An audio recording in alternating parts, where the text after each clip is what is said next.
This is not a question, but this is a statement. Very beautiful statement. Says, write your hurt and guilt on sand, and write your praise and love on stone. What is written in sand will be wiped out by wind. What is written in stone will be there forever. So hurt and guilt, write on sand. The way to do is what we already discussed, And praise and love on stone. Be compassionate, be kind. Now, the real questions. How can one learn to overcome desires or addictions? Desire is not a problem, addiction is a problem. As long as the desire has not become addiction, so long it is under our control, meaning that we can manage the desire. One thing is we manage the desire or we are managed by the desire. Our Swami used to point out that this woman who has a dog, a big dog, and the dog wakes her up, and because it wants to go out, so there is a leash, and this dog is still sleepy. So she has to pull and pull and pull. After a while, the dog wakes up, becomes alert, and then the dog pulls this woman. Similarly, in the beginning, we pull the desires. But if the desires are not kept under check, then the desires control us. As long as she pulls the dog, so long it is okay. The dog starts pulling her, then she becomes helpless. As long as the dog wags the tail, it is good. The tail starts wagging the dog. Similarly, desires are okay. Our Swami would say that desire is an endowment that is given to us because desires enable us to plan for future and do things and progress. But that is so as long as we manage the desire. Once the desires start managing us, then it is no more progress. And therefore, this we should know. That we should manage the desires, so long desires then become an endowment. If desires start managing us, then they become a burden or a source of pain or unhappiness. So we need not say that desire by itself is bad. For in the day-to-day practical life, let us say that desire is an endowment which gives us motivation to do things and enables us to achieve things and carry out progress as the world calls it. But that is as long as we manage the desire. Once desire starts managing us, then it no more remains a source of progress. It then becomes a bondage to us. So as long as I am eating food, so long it's okay. If food starts eating me, then it is bad. Can food start eating me? Is it possible that food eats me? When I become a compulsive eater. There are compulsive, even alcohol also, as long as you take in, I guess, measured quantity should be all right. Not that I recommend that, but anything is okay in proportion. But ati sarvatra varjayet. When anything happens in excess, then it becomes a liability instead of being an asset. Becomes bondage instead of being freedom. And so we have to watch out this desire. Lord Krishna describes the whole process. You know that. Dhyayato vishyan pumsaha Sangasteshu vajayate, Sangat sanjayate kamaha, Kamat krodho vijayate. So a thought builds up into a liking. When you start liking something, when you think about a thing, then that thought will build up into a liking. You have the freedom to stop at that point. If you do not do that, then that thought builds up further. That liking becomes a desire. I want it. First, I like it. Next, I want it. Even up to that point also, we may have control to say, no, I don't want it. Mind wants it, but I don't think it's right for me to have it, therefore I will not have it. But when we do, if you do not do that, then that thought further builds up and says, I must have, I cannot do without it. You see? I like it, I want it, up to that point I manage that want or desire. Once the point comes, I cannot do without it, I am now managed by desire. Understand this? That's called kama. When we cannot manage the desire, kamat krodho vijayate, then that kama or that intense desire will result into anger when it is not fulfilled. But Swami, kama is fulfilled also. Then also it remains my enemy because it becomes lobha. When this desire is fulfilled, it is like pouring butter into fire. It becomes more intense. And a time comes when I cannot fulfill that desire, and that results into anger. Krodhat bhavati sammoha. Anger, I lose sense of proportion, sense of discrimination. What is wrong appears to be right, what is right appears to be wrong. And therefore, what I do is going to be invariably wrong. I punish the innocent, I let go the guilty ones. Sammoha smriti vibramaha. When this mind is overpowered, then I forget all my good learning that I have. It doesn't come to help me at that moment. Then my behavior is not based on my understanding, my viveka, my discrimination, my culture, my values, which are all there, but they are not available right now at that moment. And I act in an unbecoming manner. Sammoha sundri vibramshat buddhinashaha. My buddhi loses the capacity to think in the right way. Buddhinashat pranashati. If this keep on happening, ultimately it means that I get destroyed as a person. Not as a human, as a living being. I get destroyed as a thinking, discriminating person. So now, but Swamiji, already there are desires which I can't control. What should I do now?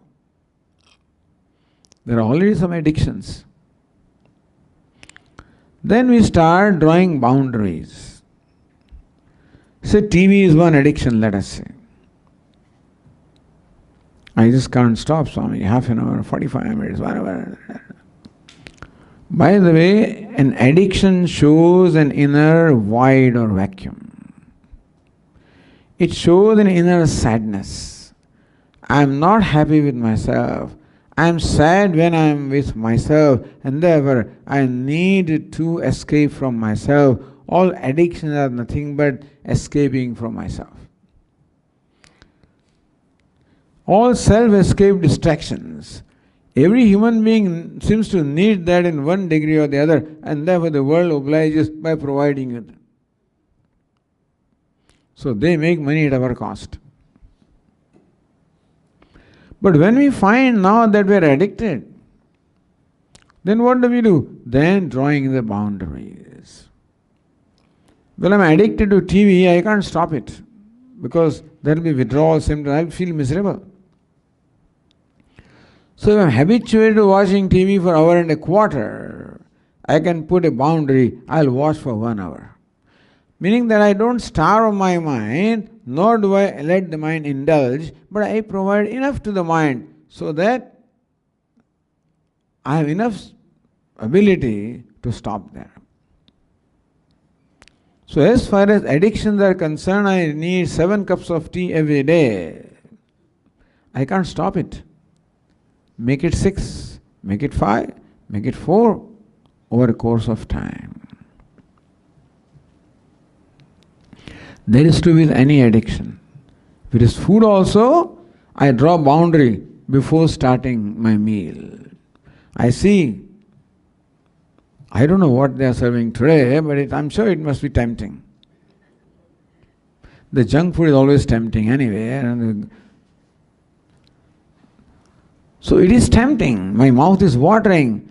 Before I start my meal, I draw the boundary that I am going to have 2 samosas. No more than that. No, Swami, I have boundaries, 7 samosas. No, don't draw those kind of boundaries. Something where self-restraint is involved. Boundary means self-restraint. If I'm in the habit of consuming 6 samosas, I make it 5. So there is some control involved. Not a lot, but control that is within my capacity. Thus, when it comes to addiction, meaning that when I am controlled by the desire, then I start drawing boundaries. The means damanam. Self-restraint is what is required. But all restraint cannot come in one step. Progressively, I exercise self-restraint to become free from that.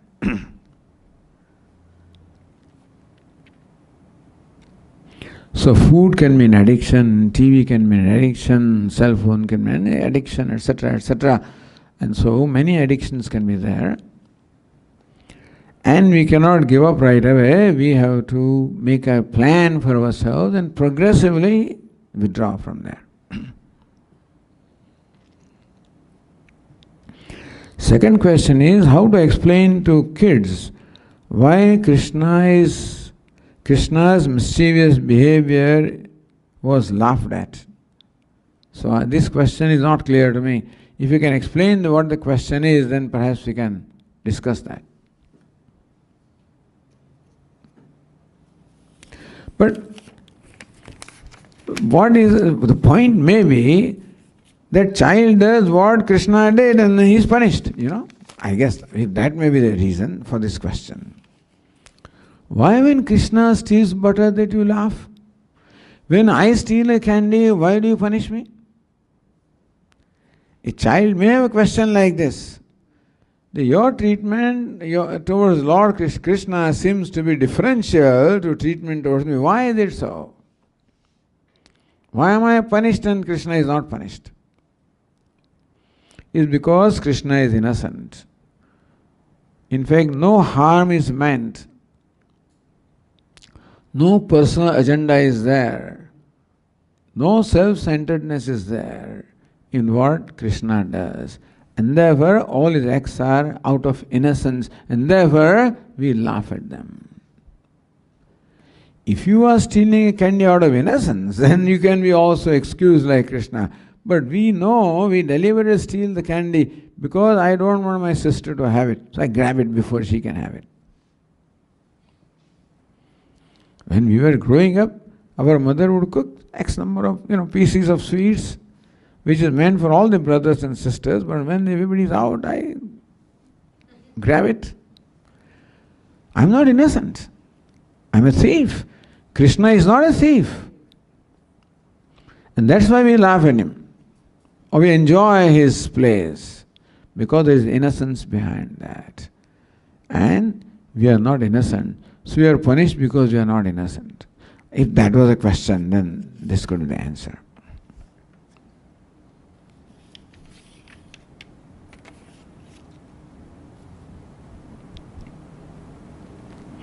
Coming back to salt in the wounds, if someone hurts you, says you are no good and not good enough, that's what somebody says. This is very common stuff, which we are hearing from our childhood. You are no good, you are no good, you are no good. Look at your brother, look at your cousin, look at this, look at the friend. This is a business that the parents, this is a kind of game that parents play to take the shortcut, to motivate their children to work harder. But it's a wrong motivation. by comparing them with others and making them feel inadequate. So we think that if we make our children feel inadequate, then they'll work harder. On the other hand, they lose the motivation.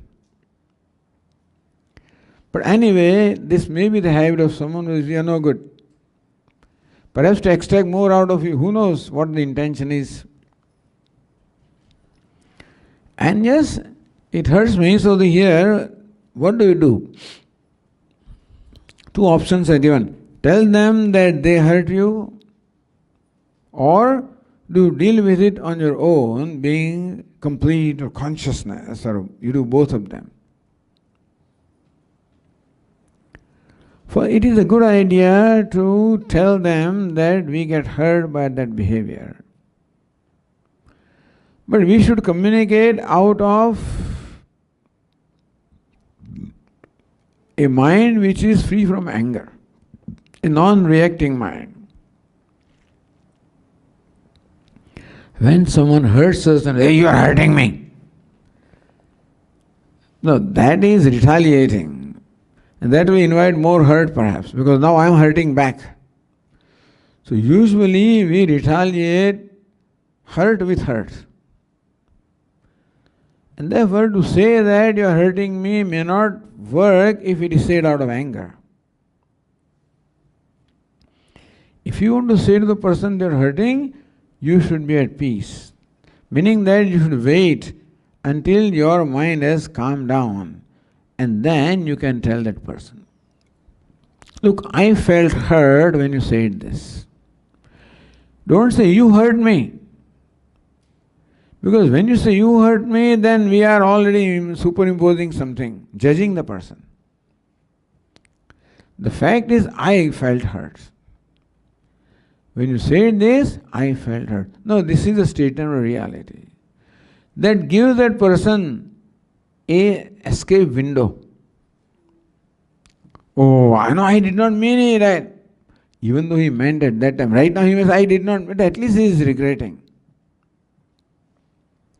So it is a good idea to communicate our feelings with the other person when there is an atmosphere of communication. Communication does not take place when I am angry or when that person is angry. When both have calmed down, when there is now an atmosphere of communication, it's a good idea to communicate that at that time when you did this, I felt hurt. I'm not judging the person that you hurt me, understand? That's called judging. I'm just stating fact that I felt hurt. That gives an escape, window to that person. I did not mean to hurt you. And the person understands that this behavior causes hurt, etc. So that you can do. And secondly, you can deal with it on your own by recognizing the person behind the behavior and then discovering a sympathy for that person and having kshama or forgiveness for that person. And you can apply both of them also.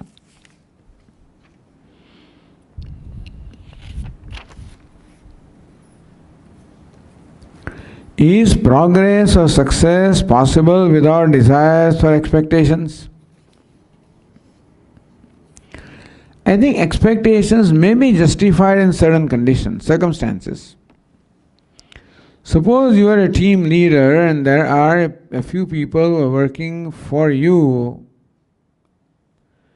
and as a team leader you have to meet with certain timelines. Then it is quite fair to expect from your team members that they have to function and perform in a certain way. In a household also, you may have a servant, let us say, then there may be expectation that they have to function in a certain way, in certain timeline. That expectation is fair.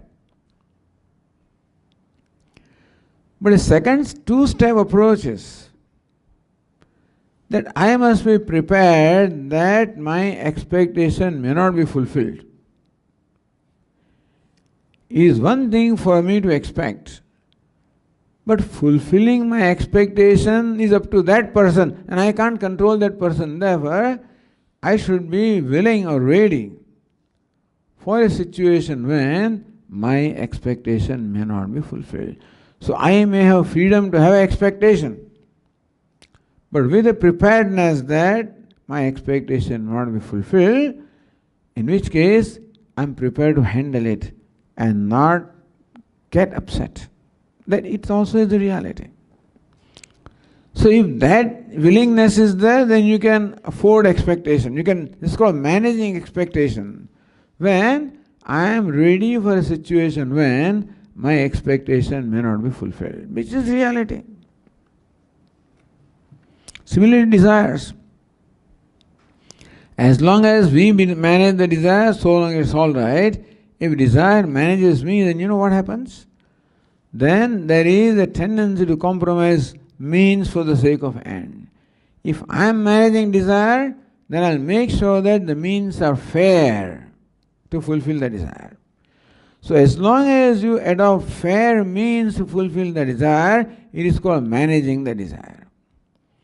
What is meant by being managed by desire is when I am forced to compromise the means for the sake of end, because pressure of desire is so much that it pressurizes me to compromise my values. That is called being managed by desire. So that desire is not my means of progress. Desire in which we respect the means and not compromise the means for the sake of end, that desire may be acceptable and that may be a means of progress. But an ambition such that I cannot control and I do it at any means, by any means, then that can be more violent and hurtful. So desire is okay as long as we manage it. Expectation is okay as long as I am prepared for the situation that my expectation may not be fulfilled because of the limitation of that person. When we expect from people, we don't even know what their limitations are, whether they are capable of fulfilling expectation or not. We may be, we expect our child to have first rank or something like that, A+. The child may not be able to fulfill that because he is not capable. Then in our expectation, we should not become insensitive to other person. Expectations and desires, we should remain sensitive to the other person, to limitations of other person. That person may not be able to fulfill our expectation because of their inability, not unwillingness. And so in that case, it's okay that you are willing to accept a situation when your expectation may not be fulfilled.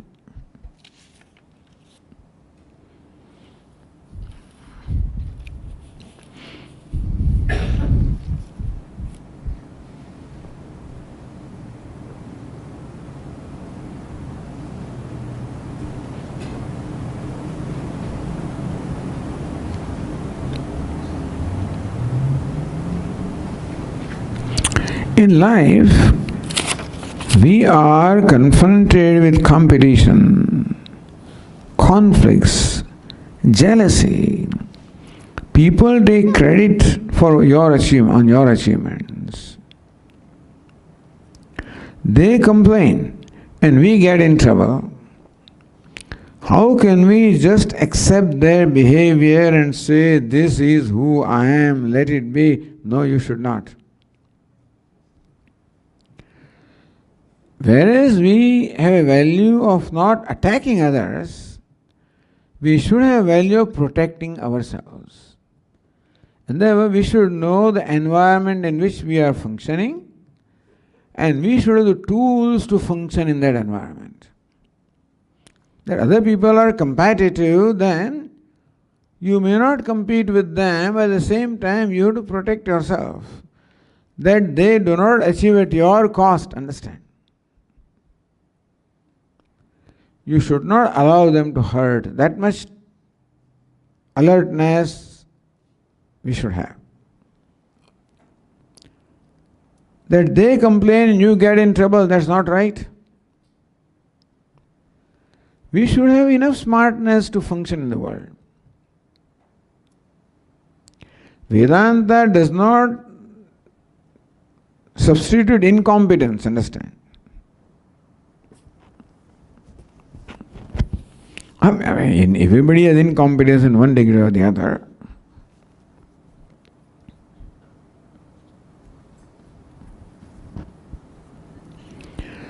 But we should train ourselves to function in a given situation.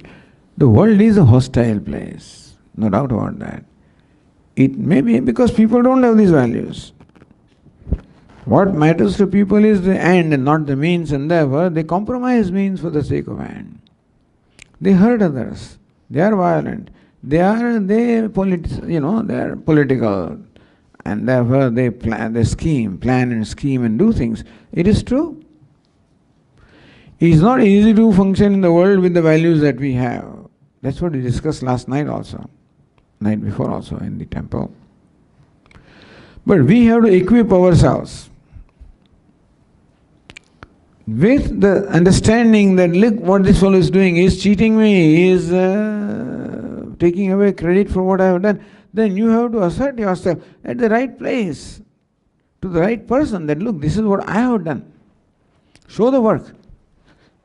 And where you deserve the credit, there is nothing wrong in claiming the credit. Because that's the way of the world.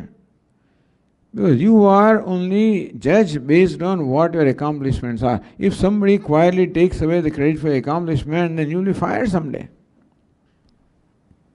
This happened to one of our friends.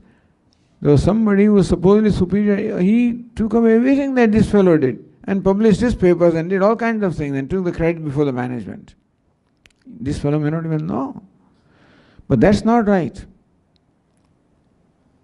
We have to be what we call the world wise. I don't know how to be, by the way. But then, if you have to function in the world, we have to do that. I know that we have been beaten up again and again because of the lack of this kind of skills. The social skills, world skills, these skills are also to be cultivated in order to function. If you play soccer, you have to cultivate those skills. Because other people will run and they will knock you out. I will not play soccer, that's your choice. But then you will withdraw from play up to what point? You have to live your life. And you have to function in the world. That sannyas helps there, of course, so it was very convenient for me, to escape all that stuff. But everybody doesn't have that luxury.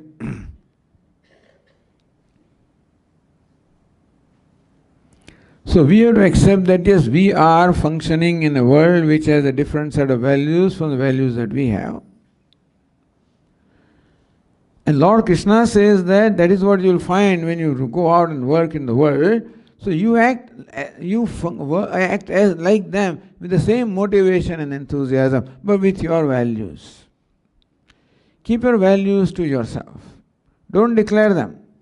That I don't care for the outcome, I only care for the effort. I don't care for the raise. Don't say all this. Even if you don't care, keep all those things within yourself. The world will not understand you, they will not value you, they will only either ridicule you or exploit you.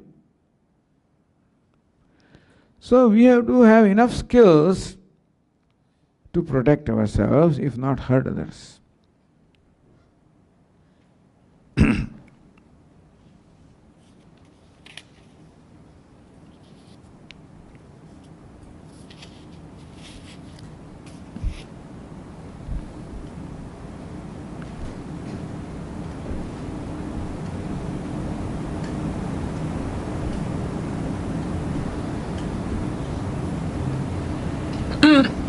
In Mahabharata, why was Arjuna forced to kill Bhishma?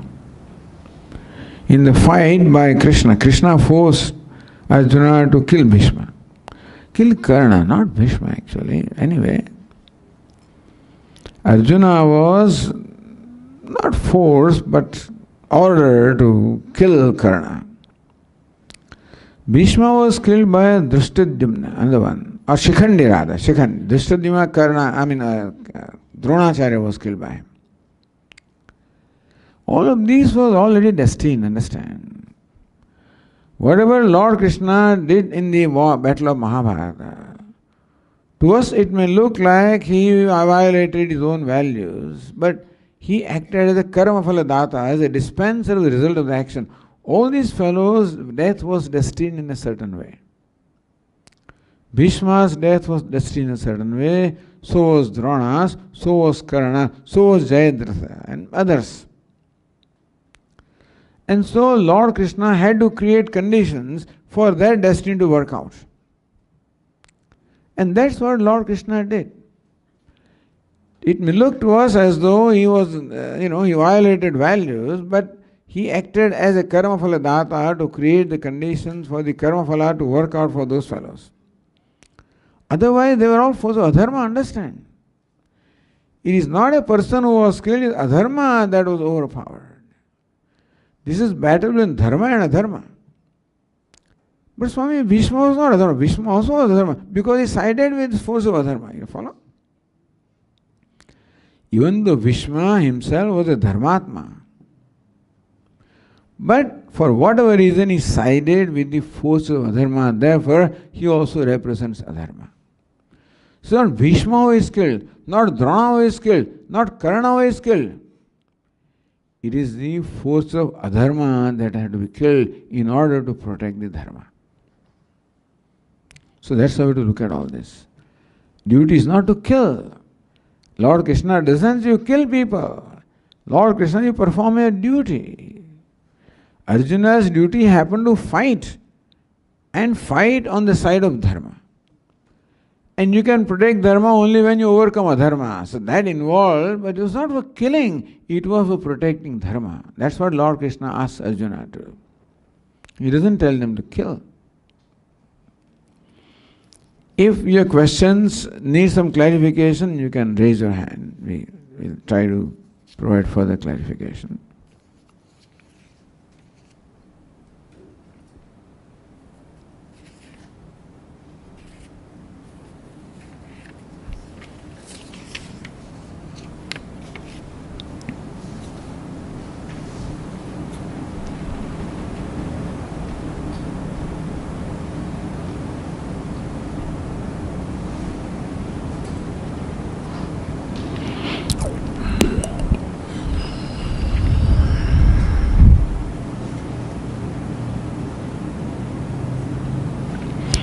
When we recognize guilt within ourselves, prayaschitta, prayaschitta, act of atonement, within that is it the technique of bringing ourselves to the situation in which we have contributed to another person's getting hurt? Yes. So when we did some negative act by which somebody was hurt, performing a positive act is a very good thing to do.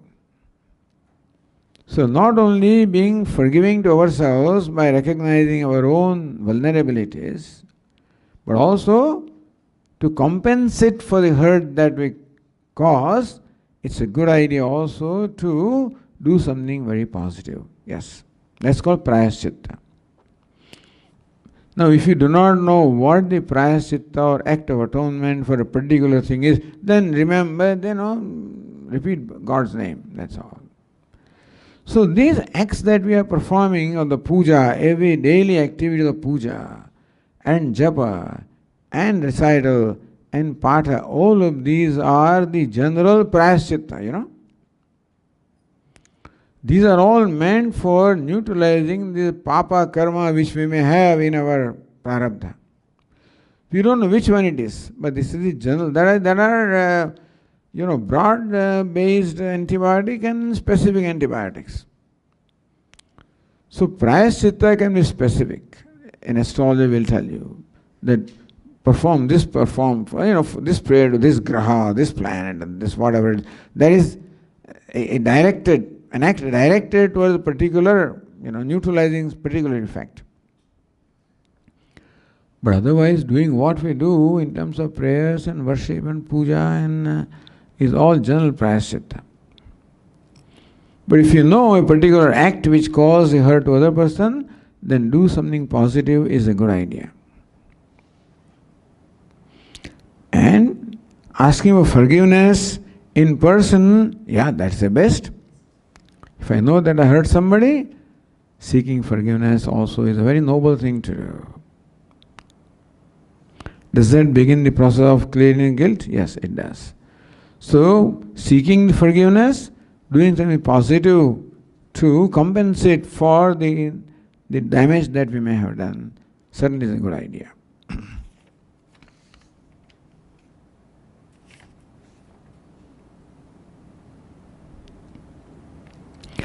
Please explain Pratipaksha Bhavana, how should it be practiced? We explain word Pratipaksha Bhavana. Bhavana means attitude, Paksha means standpoint, Prati means the opposite or contrary. A contrary, an attitude of taking contrary standpoint. So to give you an example, anger, let us say, that I got angry. When do I get angry? When I see the fault of that person. I brand that person as guilty of doing something and that way he deserves, and that's how anger is my reaction to that person as a punishment. So what is Pratipaksha Bhavana? Again in this case, so I got angry because that person hurt me, let us say. Then Pratipaksha Bhavana is to see the person behind the behavior. That is a hurt person that hurt me. And that way, or Pratipaksha Bhavana of anger. Anger comes because of intolerance.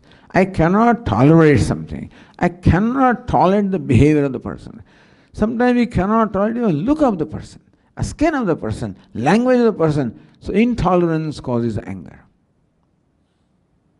Tolerance is a Pratipaksha Bhavana. That also has a place in the creation scheme of things. That skin also is already in its place. The language also is already in its place. That religion also is already in its place. Everything is alright in its place. And therefore, my built-in resentment for all these things have to be resolved by accepting that they also have a right to exist. They also have a right to be in their own place and respecting the right of others to be what they are. Why do you talk like that? It's not none of my business. Let us give them the freedom to be what they are. Anger is because I do not give them the freedom. I want them to comply with my specifications. I don't give them the freedom to be what they are. Let us give them the freedom to be what they are, because this is how they are made. The Creator has made them like this.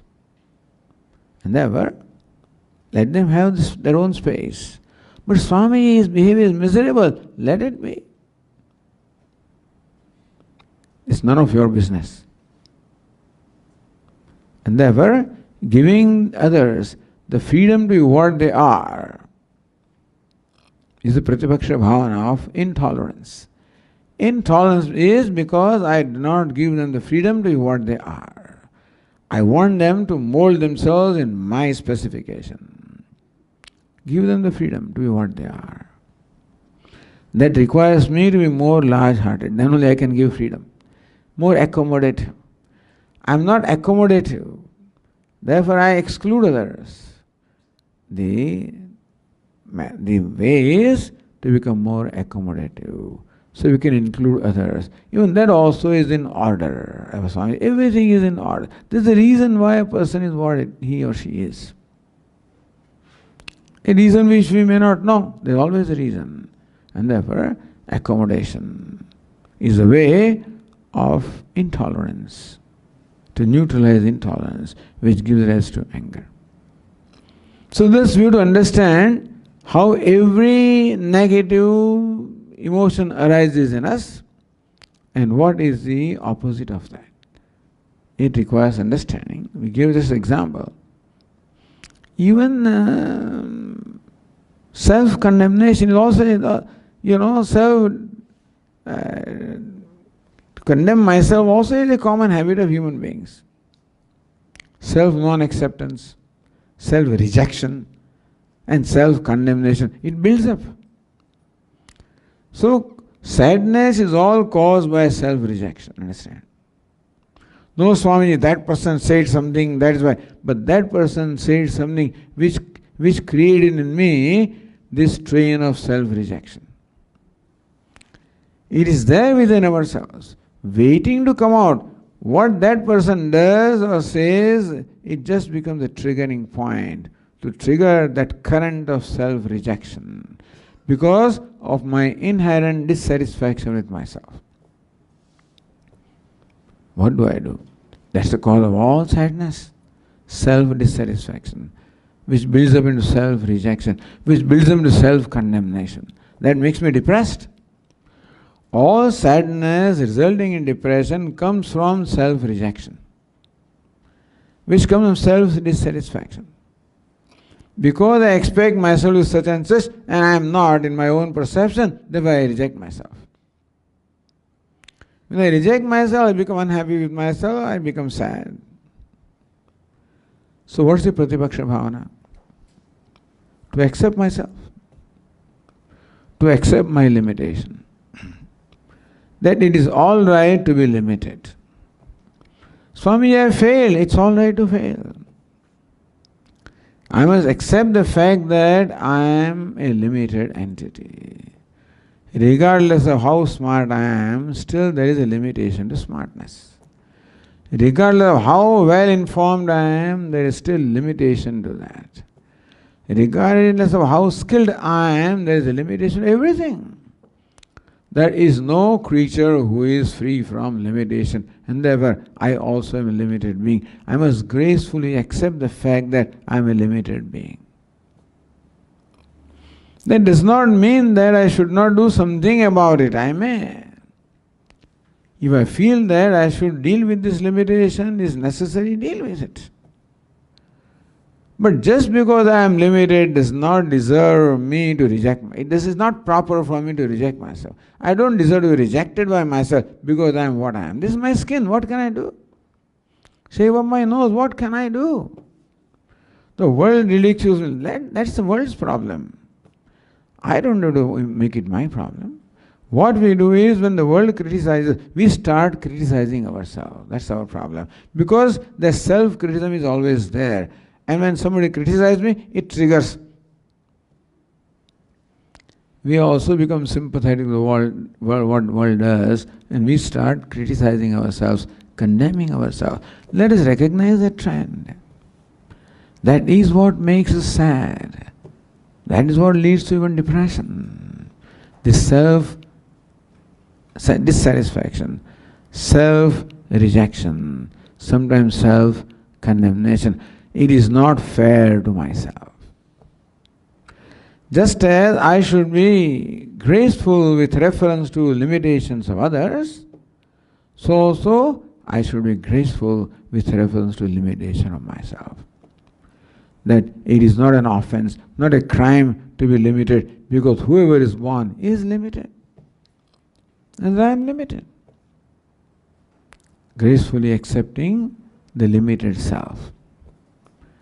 That is how we can overcome this tendency of self-rejection. So thus, we should understand what is the cause of a given hurt-damaging tendency and apply the opposite standpoint. Om Purnamadah Purnamidam Purnat Purnamudachyate Purnasya Purnamada Purnameva Vashishyate. Om Shanti Shanti Shanti. Hari Om.